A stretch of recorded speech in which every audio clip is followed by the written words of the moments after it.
అందరికీ నమస్కారం. Welcome to silver screen legends.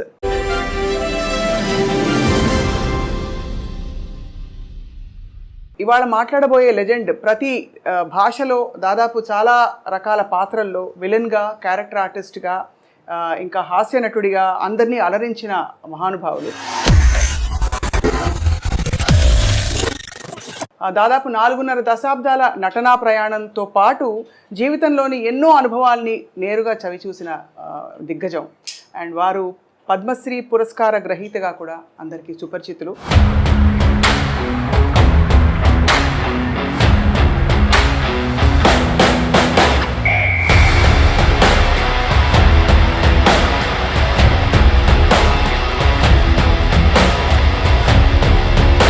బుల్లితెరపై, అలాగే వెండితెరపై హిందీ, తెలుగు, కన్నడ, తమిళ ఇత్యాది భాషలన్నింటిలో కూడా అలరించి ఇప్పుడు 81 వసంతాలు పూర్తి చేసుకుంటున్న ఈ సమయంలో వారిని పలకరించడం మనందరికీ అదృష్టం. శ్రీ కోటా శ్రీనివాసరావు గారిని పరిచయం చేసుకున్నాం. నమస్కారం సార్. నమస్కారం అమ్మా. మీకు పుట్టినరోజు శుభాకాంక్షలు సార్. ధన్యవాదాలు. ఎలా ఉన్నారు సార్? నడుస్తాను బండి. వృద్ధాప్యం అంటారు కదా, 80 దాడుతున్నాయి, 81 ఇప్పుడు. మరి ఏదో కాళ్ళు నొప్పులు, కళ్ళు నొప్పులు ఏదో అంటుండేవారు కదా, అంటాయి కదా, అది తప్పవు. మా నాన్నగారు డాక్టర్ గారు, ఆయన అదే కంకిపాడు. అయితే మా నాన్నగారి దగ్గరికి ఎవరన్నా వస్తే నీకు ఎన్నేళ్ళు రానేవాడు.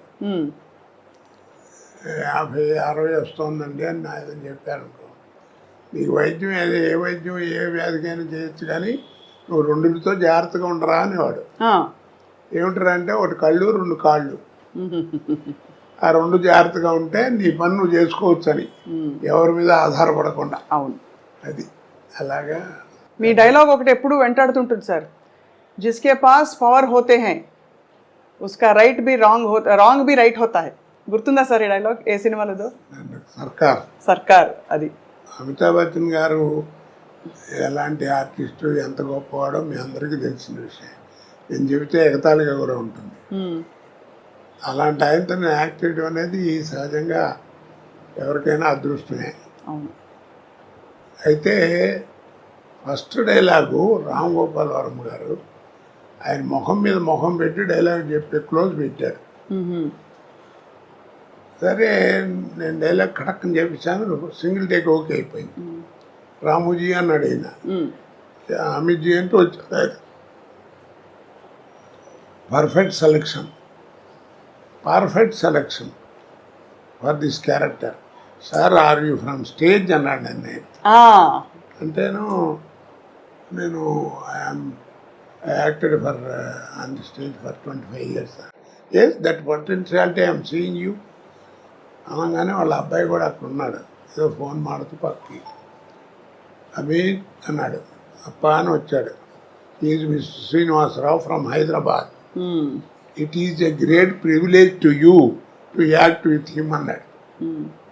అది నాకు అప్పుడే సర్టిఫికెట్లో అనిపించింది. అబ్బో, అవును, ఆయనతో మాట అనిపించుకోవడం మాటలు కాదు కదా. అలాగా ఒక ఇది. అలాగే రజనీకాంత్ గారికి అందరూ మీ పాత్రల పరంపర ఎవ్వరూ భర్తీ చేయలేకపోయారు సార్. ఇప్పుడు అమితాబ్ బచ్చన్ గారి ప్రస్తావన కూడా ఎందుకు తీసుకొచ్చామంటే, ఈ మధ్య ఆయన కల్కి సినిమాలో చూసాం. అక్కడ కోట శ్రీనివాసరావు గారు ఉంటే బాగుండు అనిపించే విధంగా అంటే మీరు ఒక పాత్రలో ఉంటే బాగుండు అని అయితే అనిపించింది చాలామందికి.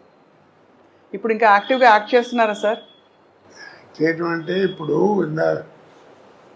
నీళ్ళు ఎక్కువైనా మధ్య బలతం పడిపోయిందమ్మా. టాలెంట్ ఎవరికి అక్కర్లా.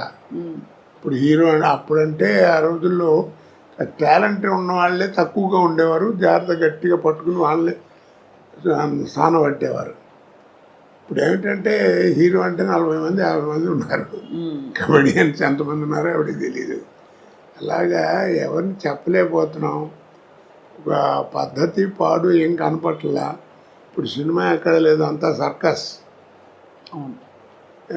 పేతా సాంగ్స్ కూడా డాన్స్ చేస్తున్నారు.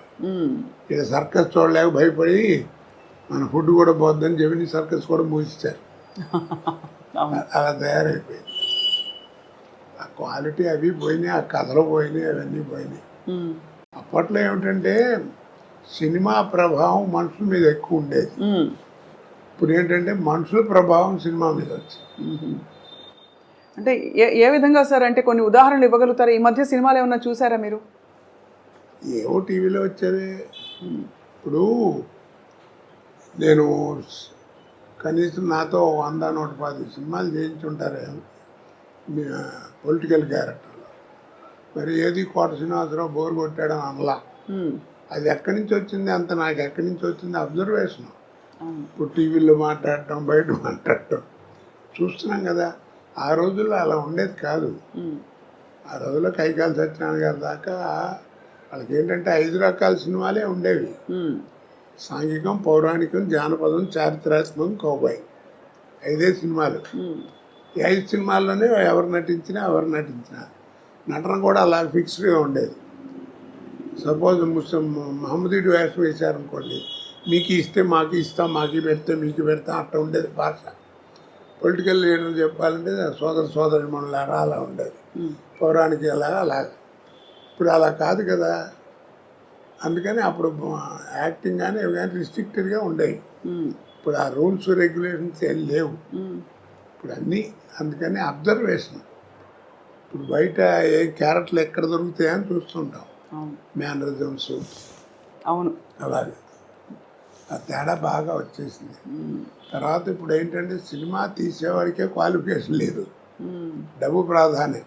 కానీ చాలా భారీ భారీ సినిమాలు వస్తున్నాయి కదా సార్. సినిమా ఇప్పుడు నువ్వు సినిమా చూడటానికి వెళ్ళావు, 50 రూపాయలు టికెట్, 200 పెట్టుకుని. నీకు కావాల్సింది ఏంటి? ఎంతలో సినిమా తీశారన్నా సినిమా ఎలా ఉందని ఆలోచిస్తావు, అంతే కదా. అంతే. చూసిన తర్వాత బాగుంటే అరే బాగా ఖర్చు కూడా పెట్టారా, మంచి మంచి సీన్స్ ఉన్నాయి అని అప్పుడు చెప్పుకుంటావు. అంతేగాని సినిమా బాగాలేదనుకో నెగిటివ్గా చెబుతారు. ఎందుకు బోళ్ళు ఖర్చు పెట్టారు, నువ్వు అడ్వర్టైజ్మెంట్ చేస్తే వచ్చాం, ఖర్చు ఏం కనపడుతుంది తప్ప ఏం కనపడతలేదు సినిమాలో అంటారు. అలా ఉంటుంది. మరి మొత్తం మీద సార్ అంత బిజీ నటనా జీవితం నుంచి మీరు రంగస్థలంతో పాటు మీకు రేడియో అనుభవం ఉంది, అన్ని పాత్రలు వేసిన తర్వాత ఇప్పుడు మీకు నటనకి దూరంగా ఉండడం అన్నది కొంత బాధ కలిగిస్తుందా, లేక హాయిగా జీవితం ఇలా బాగుందనిపిస్తుందా? ఇప్పుడు బాధ కదండి. అంటే తోచదు ఫస్ట్ పాయింట్. రోజు 100-150 మంది మధ్యలో యాక్ట్ చేయడం కదా. ఇప్పుడు ఏంటంటే ఒంటరిగా ఇంటి దగ్గర కూర్చోవడం, నేను మా ఆవిడే లేకపోతే మా కోడలు మా మనవాళ్ళు ఏదైనా కాలేజీ నుంచి వస్తే వాళ్ళతో ఒక 5 నిమిషాలు మాట్లాడటం. పుట్టేప్పుడు అంతా ఇట్లా కూర్చోవడమే కదా.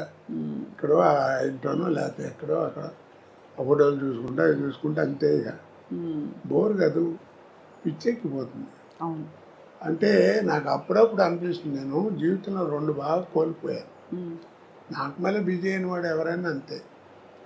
ఒకటి ఏంటంటే ఫ్యామిలీ లైఫ్, పిల్లలు ఆ ఎంజాయ్మెంట్, వాళ్ళని చదివించుకోవడం, చేయటం, వాళ్ళతో తిరగడం, కాస్త షాపింగ్ బట్టలు కొనటం, ఇవన్నీ అవన్నీ పోయినాయి.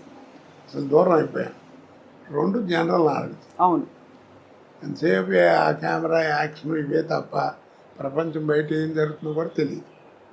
అవన్నీ పికప్ అవ్వాలంటే చాలా కష్టం. సో అలా మీరు మీ స్నేహితుల్ని కూడా బాగా మిస్ అవుతూ ఉంటుంటారు. అంటే సినీ పరిశ్రమలో మీకు బాబుమోహన్ గారు, బ్రహ్మానందం గారు మీరందరూ బాగా దగ్గర కదా సార్? బాగా క్లోజ్. నాతో అందరూ అలాగే ఉంటారమ్మా. ఎందుకంటే నేను ఎవరితో ఏం కాంట్రవర్సీ లేదు, నాకు పోలేదు నేను పడతాను. అందరూ అంటారు ఏదో అని, అందరూ కావాలని కూర్చొని కామెడీ చెప్పించుకుంటారు. సినిమాల మీద జోకులు చెప్తామంటే వాళ్ళు చెప్పించుకుంటారు. అందుకనే 40 సంవత్సరాలు బతకగలిగాయి. లేకపోతే కాంట్రవర్సీ అయితే ఇప్పుడు పంపించేవారు. ఏదో ఒకటి గురించి అనడానికి ఏముంది, అనాలంటే బోళ్ళు అనొచ్చు. నిజమే కదా సార్. అంతే. అంటే కానీ మీకు అనే అర్హత కూడా ఉంది ఒకవేళ. ఏదో అర్హత ఎందుకంటే మీరు మీ స్వానుభవాలే కదా. మీరు 25 ఏళ్ళు రంగస్థల అనుభవం ఉందంటే అది తీసిపారలేని విషయం. ఆ రోజుల్లో మాండలికాలు ఇవన్నీ నేర్చుకోవటం అంటే తమాషానా. టీవీ వస్తుందని ఎవరు అనుకున్నారు కదా.